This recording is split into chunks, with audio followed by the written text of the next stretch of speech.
SRM kitchen and ব্লগে জানাই সকলকে স্বাগতম। আশা করি সকলেই ভালো আছেন।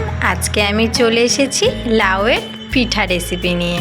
লাউ দিয়ে আজকে দু রকমের পিঠে বানাবো, নুনিয়া পিঠা, মিষ্টি রসের পিঠা।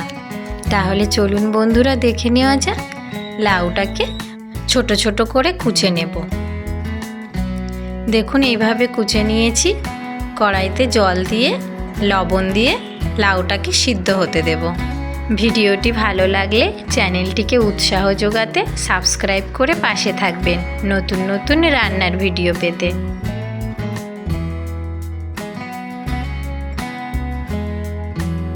লাউ কুচিগুলোকে সিদ্ধ করে নিয়েছি। অল্প কুচি হলে অল্প সময় লাগবে, বেশি লাউয়ের কুচি হলে বেশি সময় লাগবে।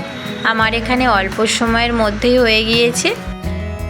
জল ঝরিয়ে নেওয়া অল্প কিছু সিদ্ধ লাউয়ের কুচি নিয়ে নিয়েছি, সাথে পেঁয়াজ কুচি, চালের গুঁড়ো, কাঁচা লঙ্কা কুচি, আদা কোড়া, রসুন কুচি, একটু গোটা জিরে দিয়ে দিচ্ছি, স্বাদ মতো লবণ অল্প পরিমাণে। একসঙ্গে ভালো করে মাখিয়ে নেব, হালকা হাতে মেখে নেব।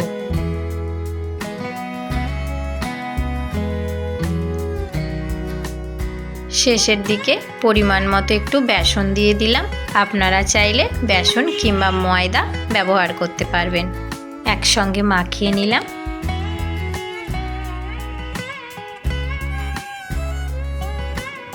কড়াইতে সরিষার তেল গরম করে নিচ্ছি। একে একে লাউয়ের নুনিয়া পিঠাগুলো ভেজে নেব। একবার এমনভাবে লাউয়ের নুনিয়া পিঠা খেয়ে দেখুন, খুব ভালো লাগবে।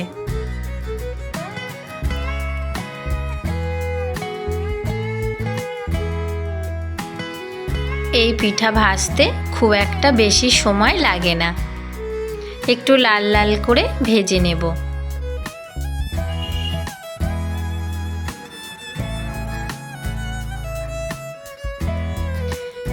এদিকে বাকি সিদ্ধ লাউয়ের কুচিগুলো নিয়েছি, সাথে চালের গুঁড়ো, একটু বেসন, স্বাদ মতো লবণ। বেসনের জায়গায় আপনারা ময়দা ব্যবহার করতে পারেন। একসঙ্গে একটু হালকা জল দিয়েও মাখিয়ে নেব। দেখুন এইভাবে মাখিয়ে নিয়েছি। লাল লাল করে ভেজে নেওয়া নুনিয়া পিঠাগুলোকে এবার তুলে নেব।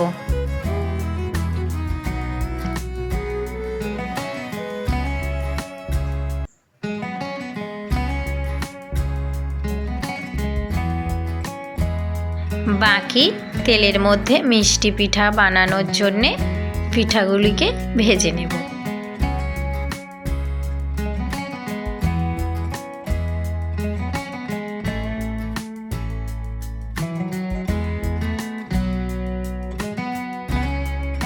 পিঠাগুলোকে উল্টিয়ে পাল্টিয়ে বারবার নাড়াচাড়া করে ভাজলে আর পুড়ে যাওয়ার ভয় থাকবে না। দুই পিঠ সমান লাল লাল করে ভেজে নিয়ে তুলে নেব। আবারও কয়েক কটি ভেজে নেব একই রকমভাবে।